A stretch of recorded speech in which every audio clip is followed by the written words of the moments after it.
4장 말씀 보겠습니다. 이 역대기는 바벨론 포로로 끌려갔었던 그 유대인들이 이제 하나님의 섭리로 풀려나서 다시 예루살렘으로 돌아온 다음에 그 다음에 기록하는 것이 역대상입니다. 그래서 오늘 역대상에 보면 이름이 쭉 나와요. 쭉 나오는데 그 이름을 누가 이야기했겠습니까? 바벨론 포로에서 복귀한 그 후손들이 얘기했겠죠. 그죠? 후손들은 그 이름을 누구한테 받았겠습니까? 자기 부모한테 받았겠죠. 그래서 이것이 바로 신앙의 승계입니다. 오늘 우리 현영이하고 아침에 성경 공부하면서 그 얘기를 쭉 했었는데 신앙의 승계가 있어야 됩니다. 그러니까 신앙이 자기 자녀에게 계속 연결이 되어야 돼요. 연결이 될 때 어떤 것이 연계가 되죠? 내가 만난 하나님이 전해지겠죠. 그러니까 내가 만약에 하나님을 못 만나면 내 자녀에게 말해줄 게 없죠. 굉장히 무거운 말씀입니다. 우리 각자가 주님을 만나야 돼요. 그래서 그 주님을 내 아들, 딸에게 전해줬을 때 그 아들, 딸이 또 자기 아들, 딸들에게 전해주고 또 아들, 딸에게 전해주고 그러다가 나중에 어느 시점에서 너희 조상들은 이라고 얘기할 때 하나씩 풀어나가겠죠. 오늘 여기 우리가 보기에는 사실 이름이 생소해요.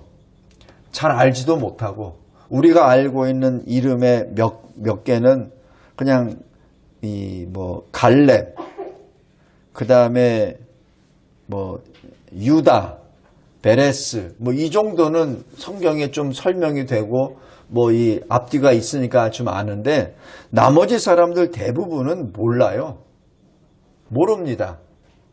그런데 이 이름들이 분명히 전해졌다는 사실, 그리고 이 이름을 전했었던 그 후손들이 있었다는 사실, 그 자체가 신앙의 계승이 승계가 이루어졌다는 증거이기도 합니다. 오늘 여기 역대상 4장을 어떻게 설교해야 될지 사실 저도 좀 막막합니다. 지금도 막막합니다. 근데 첫 번째 교훈은 신앙의 계승입니다. 우리 신앙의 계승을 받은 자들이 이렇게 기록했고 나중에 느헤미야에서에 보면은 자기들이 제사장의 후손이라고 얘기하는데 그냥 받아들이나요? 아닙니다. 다 따져봐요. 따져보고 제사장들이라고 생각했던 사람들 쭉 이름하면서 증거가 되지 않은 그런 이름들은 보류해 둡니다. 그리고 그들은 제사장 직분을 감당하지 못하게 합니다. 왜냐하면 아직까지 검증이 안 됐기 때문에. 분명하게 합니다. 그러니까 하나님의 일을 할 때 그냥 어정쩡하게 대강 좋은 것이 좋다는 식으로 아니면 다다익선이라는 개념으로 하는 게 아니에요. 분명하게 다 검증하고 그 다음에 그것을 합니다. 검증을 할 때 어떻게 하죠? 어떤 사람 말만 듣나요? 아니죠. 교차적으로 하죠. 이 사람이 맞는지 틀리는지. 마치 우리가 배를 항해를 할 때 X, Y, Z 그 점을 잡아서 나아가듯이 똑같이 그렇게 합니다. 오늘 역대상 4장 말씀을 보면서 다시 한번 이 믿음의 계승이 어떻게 이루어졌는지를 잘 생각하며 우리도 또한 똑같은 요구를 받게 되는 시대에 살고 있습니다. 설교 요약 첫 번째입니다. 여기 오늘 보면 유다와 시므온 두 자손에 대하여 지금 기록 나오는데 여기 유독 유다는 번성한 자손으로 기록되고 시므온은 유다 옆에 붙어서 사는 미약한 이 지파로 기록이 됩니다. 그런데 이 유다와 시므온은 한 어머니의 같은 아들들이에요. 그래서 첫 아들이 누구죠? 르우벤, 둘째가 레위, 셋째가 시므온, 넷째가 유다입니다. 근데 르우벤은 아버지의 침상, 야곱의 침상을 더럽혔죠. 그래서 그 르우벤은 사실 여기 순서에도 뒤로 갑니다. 그래서 나중에 요셉이 초청했을 때 바로 앞에 나아가서 이스라엘이 어떻게 할 것이다, 어디를 주십시오라고 얘기한 사람은 유다입니다. 르우벤이 아닙니다. 또 둘째 레위와 시므온은 어떻게 되죠? 세겜 성읍을 거짓말로 해서 그 도륙을 해버리죠. 그래서 야곱이 이 레위와 시므온에 대해서는 나중에 흩어지리라 라는 예언을 합니다. 근데 이 예언은 야곱이 한 말이 아니에요. 야곱도 평범한 사람인데 그걸 어떻게 예언을 합니까? 그리고 자기도 아버지인데 어떻게 그런 말을 해요? 야곱의 말이 아니라 하나님의 말씀입니다. 하나님이 야곱이 숨을 거두기 직전에 하나님이 주신 말씀이에요. 그래서 이 창세기 49장에 나와 있는 그것은 하나님의 말씀입니다. 그래서 레위와 시므온은 흩어집니다. 그래서 레위는 어떻게 흩어지죠? 레위 지파로, 제사장과 레위인으로서 흩어지죠. 그래서 12지파로 나눠져서 거기서 사역을 하게 됩니다. 그리고 자기 기업을 받지 못합니다. 땅을 벗지 못해요. 흩어져 사는 존재가 되고, 이제 시므온은 참 슬픈 얘기인데 자신의 그 절제력을 잃어버린 그 성품이 그대로 남아서 나중에는 사실 그 수가 줄어들어 버립니다.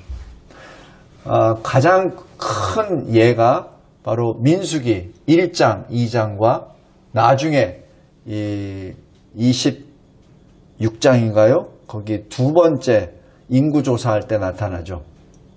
인구조사할 때 어떻게 하냐면 이 시므이 지파가 최초에는 59,300명입니다. 굉장히 큰 지파예요. 그러다가 2차 이 인구조사할 때는 22,200명이 됩니다. 그런데 이 1장, 2장과 26장 그 사이에 25장에 어떤 일이 벌어지냐면 발람이 꾀를 내죠. 그래서 모압 왕 발락에게 술수를 가르쳐 줍니다. 그 이스라엘 진영 그 가까운데 여자들을 거기다가 뿌려.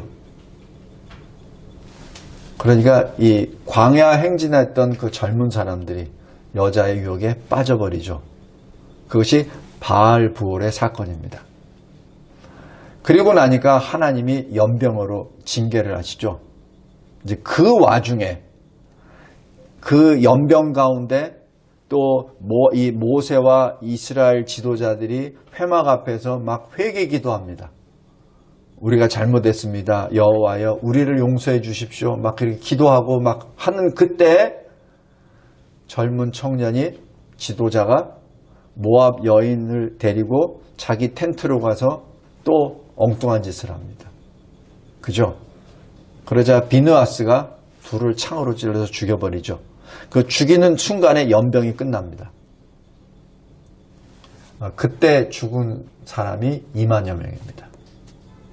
그때 죽임을 당했던 그 젊은 청년, 바로 이 시므온 지파입니다. 다시 얘기해서 시므온의 지도자가 그 악행을 범하고 있기 때문에 대부분의 시므온 사람들이 그 악행에 휩쓸려서 들어가 버리죠. 그래서 그때 2만여 명이 죽었을 때 주로 죽은 지파가 시므온 지파라고 판단이 됩니다. 그래서 25장에 그 사건이 있고 난 다음 26장의 민수기 인구조사를 하니까 가장 많이 줄어든 지파, 시므온 지파입니다. 그리고 이 증가가 된 지파가 이 유다 지파입니다. 하나님께서는 전체 이 60만 플러스 되는 이 이스라엘 백성들의 수가 거의 변동이 없어요. 그러나 그 지파별로 각자의 행한 대로 수가 늘어기도 하고 줄기도 합니다. 거기에 대표적으로 줄어든 인원수가 시므온입니다. 그래서 이 여호수아가 이 요단을 건너서 이 영토를 할당할 때 그 할당 지역의 기준이 그 지파의 인구수입니다. 그죠? 그렇기 때문에 가장 많은 인구수, 바로 유다 지파가 가장 큰 지역을 받죠. 그리고 이 시므온은 가장 수가 적습니다. 그렇기 때문에 가장 약한 좁은 영토를 받게 되는데 그것도 가장 큰 유다 지파의 한쪽 구덩이를 맡게 되죠. 그게 시므온입니다. 그러나 이 유다와 이 시므온은 이런 관계 때문에 사사기 1장에서도 보면 유다 지파가 말하죠. 우리가 먼저 올라가서 공격하자라고 했을 때 그 대상이 시므온입니다. 왜냐하면 시므온이 가장 가까이에 자기 울타리 안에 있기 때문에 먼저 그렇게 얘기를 하죠. 그것이 유다와 시므온의 기본적인 백그라운드입니다. 그러다 보니 여기 설교야 큰 1번에 작은 1번 보십시오.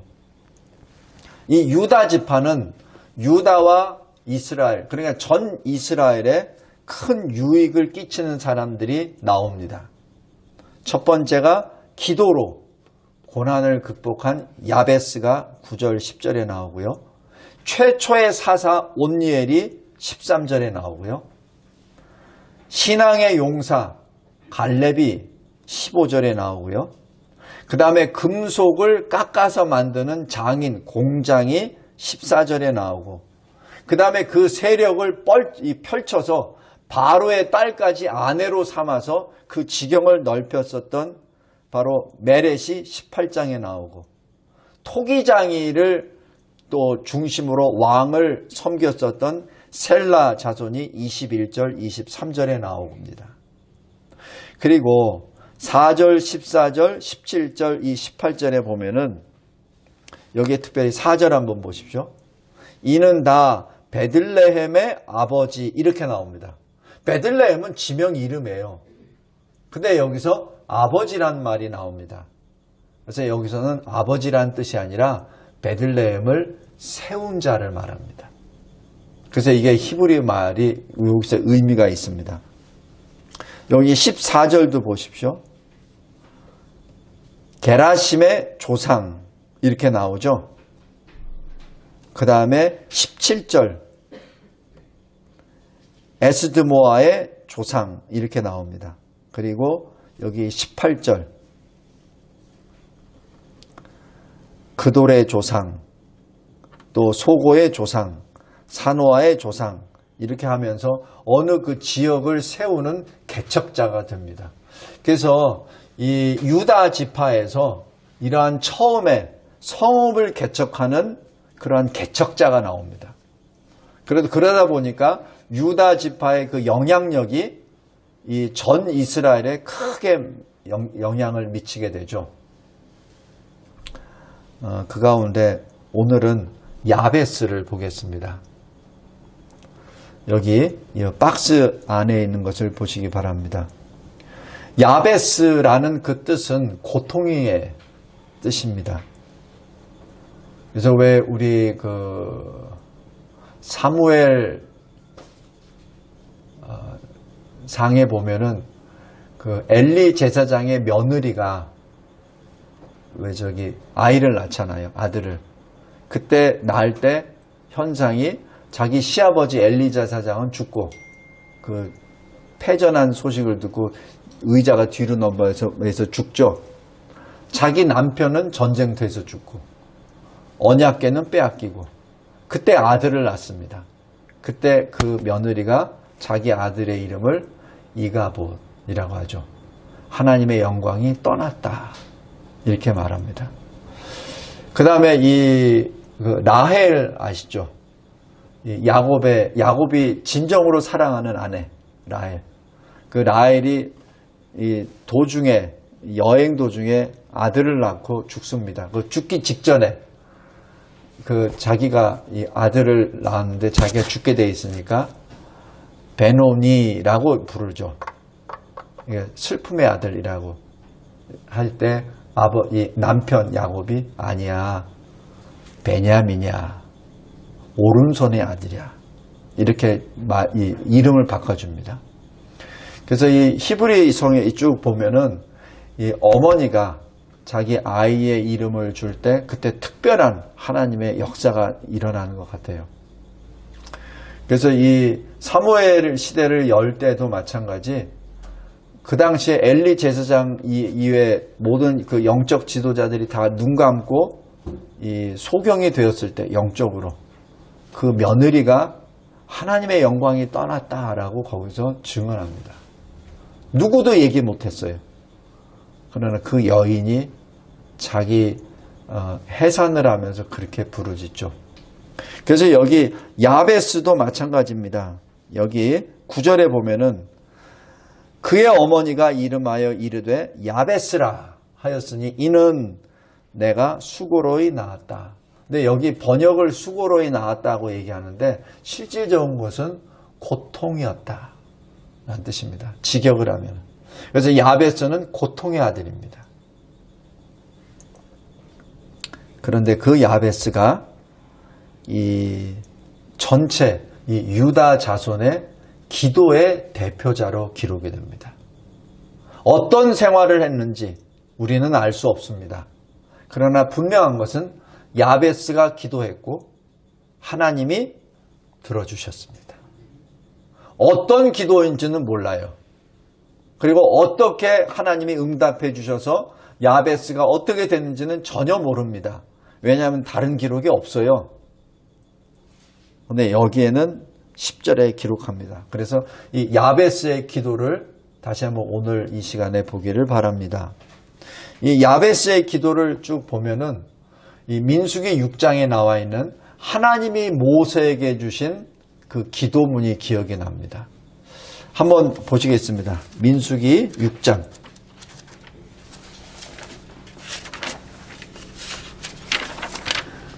이 민수기 6장 22절부터 27절까지인데 22절에 보면은 여호와께서 모세에게 말씀하여 이르시되 아론과 그의 아들들에게 말하여 이르기를 너희는 이스라엘 자손을 위하여 이렇게 축복하여 이르되 라고 하면서 24절부터 26절까지 이것이 제사장이 하나님의 백성에게 내리는 축도입니다. 요새로 하면 축도예요. 축도. 우리가 왜 축도하면 그 성부, 성자, 성령, 성삼위 하나님의 이름으로 축도를 하잖아요. 예배 끝날 때. 근데 이때는 민수기 이 기록할 때는 제사장이 이 24절, 25절, 26절로 축도를 합니다. 어떻게 축도하냐면은 여호와는 내게 복을 주시고 너를 지키시기를 원하며 여호와는 그의 얼굴을 내게 비추사 은혜 베푸시기를 원하며 여호와는 그 얼굴을 내게 향하여 드사 평강 주시기를 원하더라. 이렇게 축도하라라고 하나님이 모세에게 알려주십니다. 그래서 모세가 제사장 아론과 그 아들들에게 이 말씀을 전해주므로 구약의 예배를 드리고 난 다음 마지막 축도로 이 예배를 끝나게 되죠. 복을 주시옵소서, 나를 지켜주시옵소서, 그리고 주님의 얼굴을 비춰주시사 은혜와 평강을 주소서. 이것이 이 구약시대 제사장의 축도의 주 내용입니다. 근데 이 내용이 이 야베스 기도에 그대로 기록이 됩니다. 10절 잘 보세요. 주께서 내게 복을 주시려거든. 여기서 여기 번역을 주시려거든 이라고 되어 있는데 제가 이게 박스에 이렇게 기록되어 있습니다. 내게 복을 주소서. 아까 아론의 그 축도, 이 제사장의 축도죠. 여호와가 내게 복을 주시기를 원하시며. 그죠? 그거와 동일합니다. 그런데 여기서 굉장히 중요한 것이 이스라엘의 하나님입니다. 10절에 보면 야베스가 누구에게 아뢰죠? 이스라엘의 하나님. 이스라엘이 누구죠? 야곱입니다. 야곱의 새 이름이 이스라엘이죠. 야복강 나루터에서 형 에서를 만나기 위하여 준비를 다 하고 난 다음에 인간의 힘으로는 다 하고 난 다음에 자기 홀로 남죠.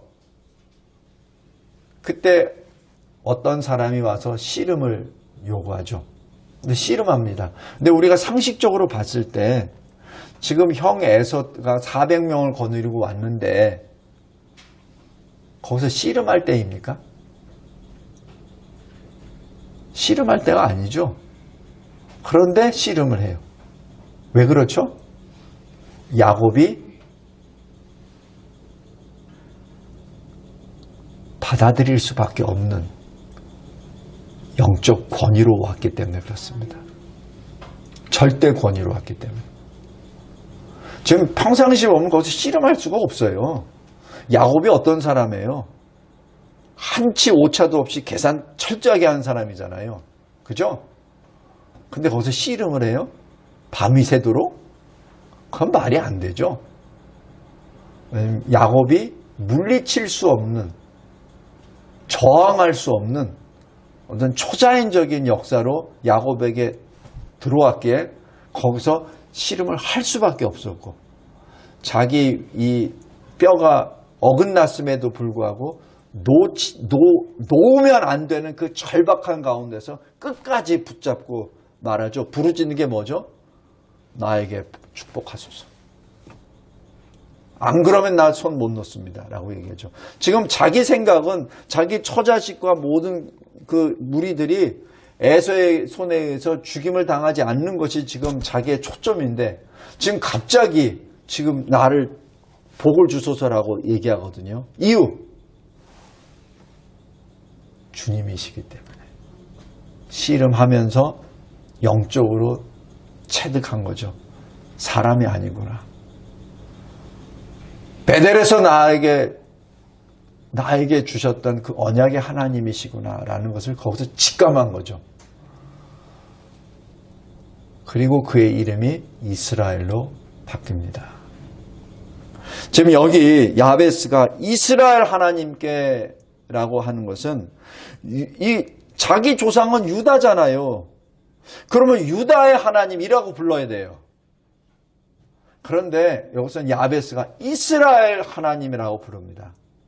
왜냐하면 이것은 유다를 넘어서 바로 야곱을 바라보고 얘기하는 거죠. 자기 믿음의 조상, 바로 이스라엘. 그 이스라엘은 야곱이 야복강 나루터에서 주님을 만나고 받은 새 이름, 바로 언약의 이름이죠. 그 언약의 이름에 의지하며 부르짖고 있는 거죠. 그래서 이스라엘 하나님이라고 부르짖습니다. 유다 하나님이라고 안 불러요. 이스라엘 하나님이라고 부르습니다. 왜냐하면 그 언약은 신실하시고 변함없고 변할 수 없고 하나님께서 반드시 속히 응답해 주시라는 믿음으로 이스라엘 하나님이라고 부를 수 있습니다. 그것이 첫 번째입니다. 이스라엘 하나님, 나에게 복을 주시옵소서. 두 번째 기도 제목이 나의 지역을 넓히소서입니다. 여기 나의 지역이란 단지 이 세상에 있는 내 밥벌이를 좀 잘하게 해주세요. 내 기업의 지경을 넓혀주세요. 그 차원이 아닙니다. 하늘나라에 내가 감당할 그 지경을 넓혀주세요. 영적인 확장을 말합니다. 우리가 야베스 기도에 이 내 지역을, 내 지경을 넓히소서 하면은 보통 사업장 이런데 잘 그런 데 붙어 있죠? 그래서 내 기업이 창대하게 해주세요라고 하는데 그거 아닙니다. 그것은 눈에 보이는 한 단면이고 실질적으로 야베스가 부르짖는 것은 내 영적인 지경을 넓혀주세요라는 얘기입니다. 그걸 어떻게 하냐고요? 하나님의 마음에 합한 기도가 되어야 하나님이 응답해 주시죠. 그죠? 솔로몬이 기도할 때 하나님이 응답해 주시죠. 왜? 이 많은 백성, 이 큰 백성들을 이 재판할 수 있는 능력, 지혜를 주세요라고 하니까 하나님 뭐라고 하세요? 네가 오래 살도록 오래 장수하도록 기도하지도 않았고 돈을 달라고 금을 달라고 해서 구하지도 않았고 그런데 네가 내 백성을 온전하게 재판을 잘하도록 공의로 판단할 수 있도록 지혜를 강구했으니 네가 구하지 않은 것까지 내가 다 주리라고 하시잖아요. 왜? 하나님의 마음에 합한 기도니까. 그러니까 그 요구한 거에다가 더 부어버리시죠. 지금 야베스가 기도하는 것은 단순히 현재 이 땅덩어리를 좀 어떻게 넓혀주세요. 이거 아닙니다. 아파트 몇 평에서 몇 평으로 늘려주세요. 이거 아니에요. 기업 10개 중에서 100개로 만들어주세요. 그게 아닙니다. 지금 야베스의 기도는 영적인 지경을 넓혀주세요라고 지금 말합니다. 왜 그런지 아세요? 우리 성도들은 우리의 소망은 저 천국에 있습니다. 다시 말씀드립니다. 천국에 가면은 놀고 먹는 거 아니에요. 거기서 잠자고 먹고 자고 그러는 거 아닙니다.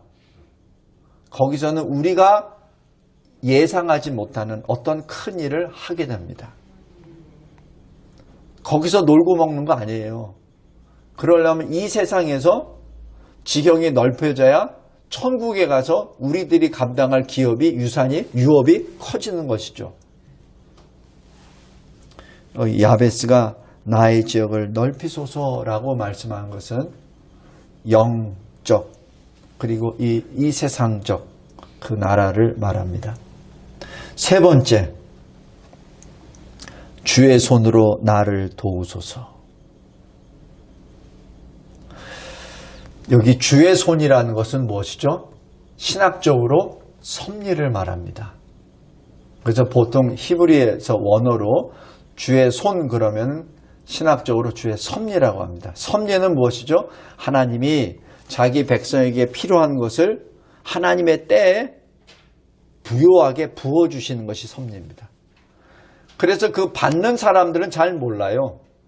그러나 하나님이 모든 것을 다 아시고 마치 오케스트라 연주하듯이 그것을 자기 백성을 향하여 부어주십니다. 마치 창세기 22장에 독자 이삭을 번제로 드리라고 하셨을 때 아브라함은 그냥 자기 독자 이삭만 데리고 갔어요. 그런데 하나님은 어떻게 하시죠? 그 산 저편에 순양을 올라오게 하시죠. 아브라함은 몰라요. 물론 이삭도 모르죠. 그러나 그 때가 됐을 때 순양은 위에 올라와서 나무에 걸리게 되죠. 그리고 그 타이밍에 아브라함이 보게 됩니다.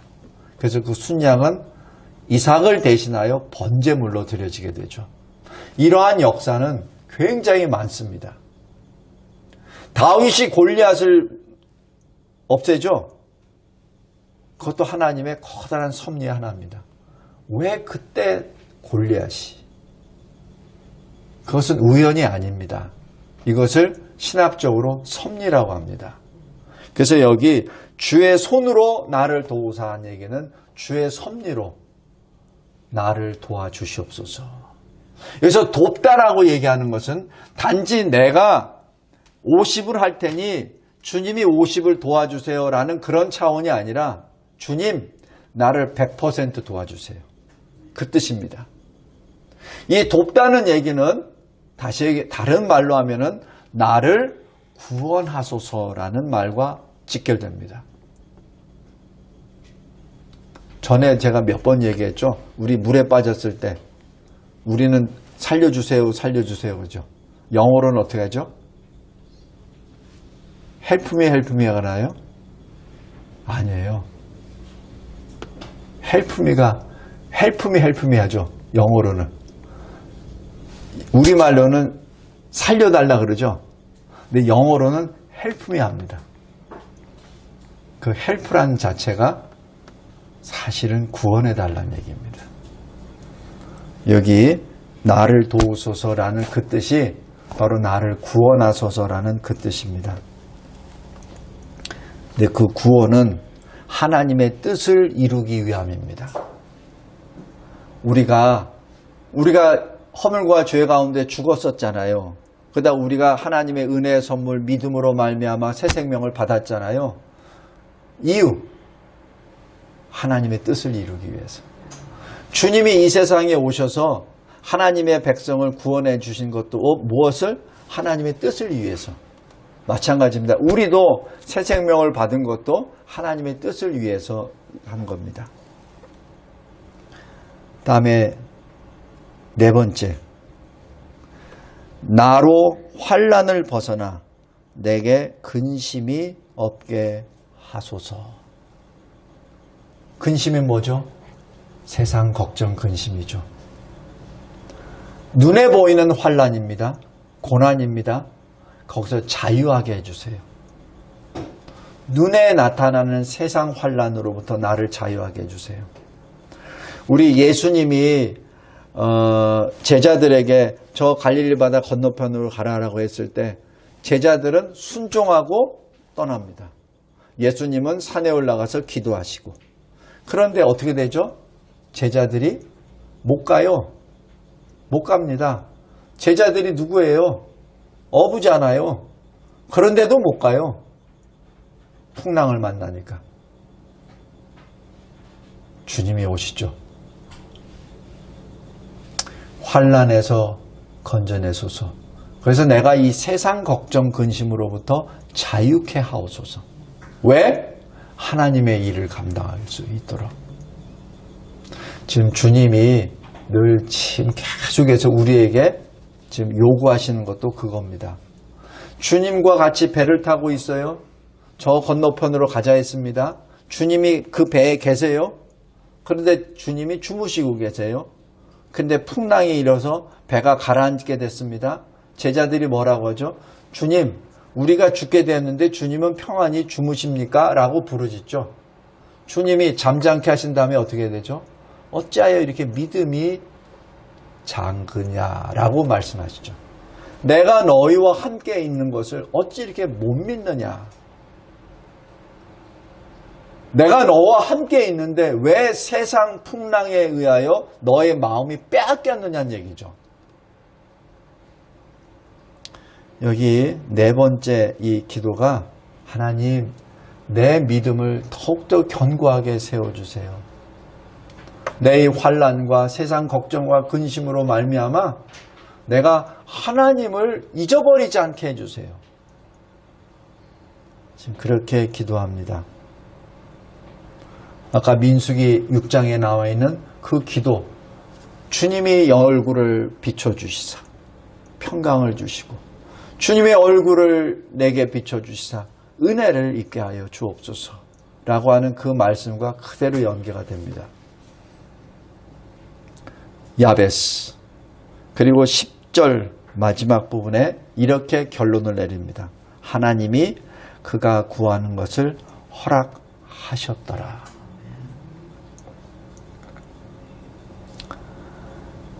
그래서 이 9절 보십시오.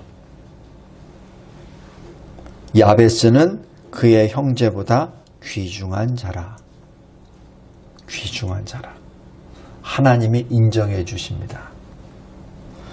예레미야 33장 3절에 그 말씀이 기억납니다. 너는 내게 부르짖으라.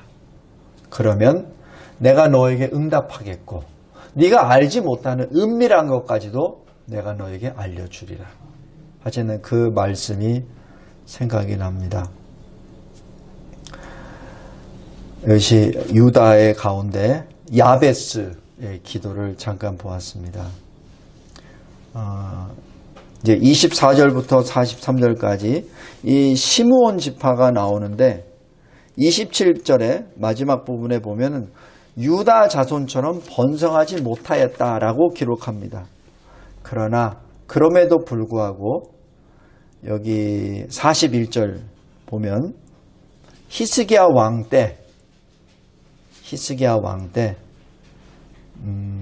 신앙적인 용기를 나타내서 여기 43절까지 어떤 그 안정된 어떤 생활을 누리게 됩니다.